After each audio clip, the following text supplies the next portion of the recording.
I'm Angela T. Clark, here on the campus of South Carolina State University with Interim President W. Franklin Evans. Hello, sir. Good afternoon. Good afternoon, Ms. Clark.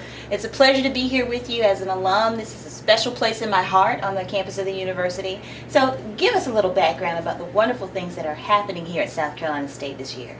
A lot of things are happening, as you already know. We have a new board of trustees in place. One of the things that board was charged with was making sure that the university had a balanced budget. We do have a balanced budget, one that was approved early summer. In addition to that, we had an enrollment target of 2650 that we were hoping to achieve. I'm here to say not only did we achieve that goal, but we exceeded that goal by having over 2,800 students. Wow. Freshman class came in of new students, so just excited about that. We've got a brand new engineering degree program that we're starting this particular semester. Industrial engineering is now a full-fledged engineering program, no longer just technology. In addition to that, we are working towards some additional new programs, especially in engineering as well as in biological and physical sciences. Now that's another area that's special to my heart. My father taught here for 35 years on the campus and was over the physics department and all of natural sciences for a brief time during his employment. So I love to hear that the science programs are doing well and doing extremely well. They are. That continues to be our largest department on campus, biological and physical sciences. Of course, you know that we continue to have a physics major that has a medical emphasis in it, and so there are some students who are part of that. We still have students who are graduating and getting admitted into graduate school to work on PhDs right out of their bachelor's program. So all of that is exciting. Even in engineering, we continue to be the largest producer of African American female nuclear engineers in the country. Yes, that's another one of those fantastic achievements. Like we have so many generals that have come through South Carolina State University. 19 and to be so exact. many more that I know are going to be coming through that fantastic program with the Bulldog Battalion. Sure. So give me a little bit of idea of the direction we want to go for the rest of this year. Well, there are 9 focus areas that I had identified along with my cabinet. I've identified a couple. One, of course, is to maintain a balanced budget. That is extremely important, especially for accreditation. You know that we're still under sanction with SAC-COC, and so we've got to make sure that that's one of the things that we do. The other, one of the 9, of course, was the enrollment. Not only did we want to meet that goal, but we wanted to exceed it, and we did. In addition to SAC-COC, we've got to make sure that we reduce any audit findings that we've had in the past. That's a critical area for the university, because not only must we maintain the balanced budget, but we've got to also show SAC-COC as well as the state that we are reducing the vendor debt. The bills that we've owed for so long, we've got to bring that amount down so that others will see that we are taking the appropriate steps so that we won't have that debt and that negativity that's associated with the institution. We're moving in a positive direction, and so we want to keep that momentum. Got to. And the best way that our alumni can help is how?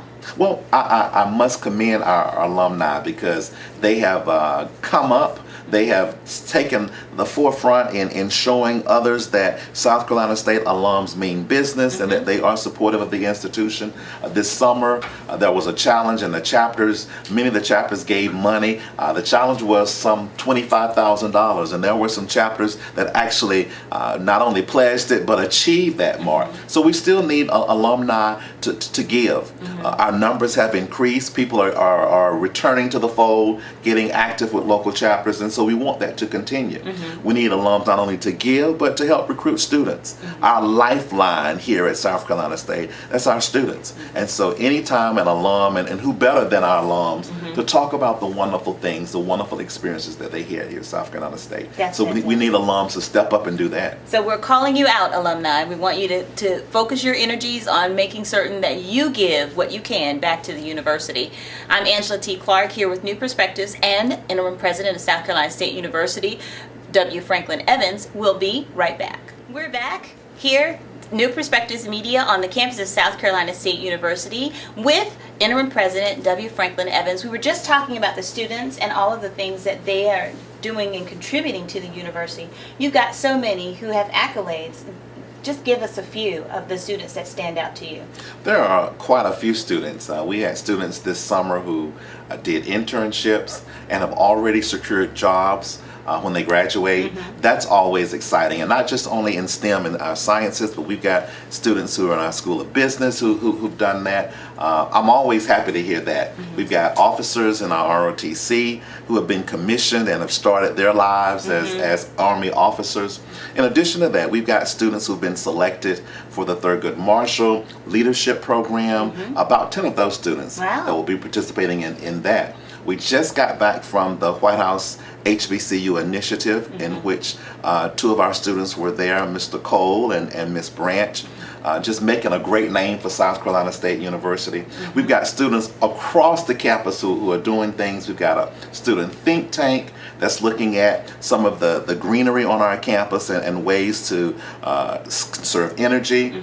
We've got our Marching 101 band that has been phenomenal already. Always. And then we've got students who are focused on academics. Our honors college is up and running and doing great things. So it's just a happy time, a great time here at South Carolina State. So there's so many wonderful things that the students are doing, and I understand there's a survey that came out recently about a beautification project that's in the works here on campus as well. Well, one of the things that we're expecting to do this academic year, of course, is demolishing two buildings, Branham and Manning buildings. And so in addition to demolishing those buildings, the students are taking an active role in planning for the space that's going to be there, that open space.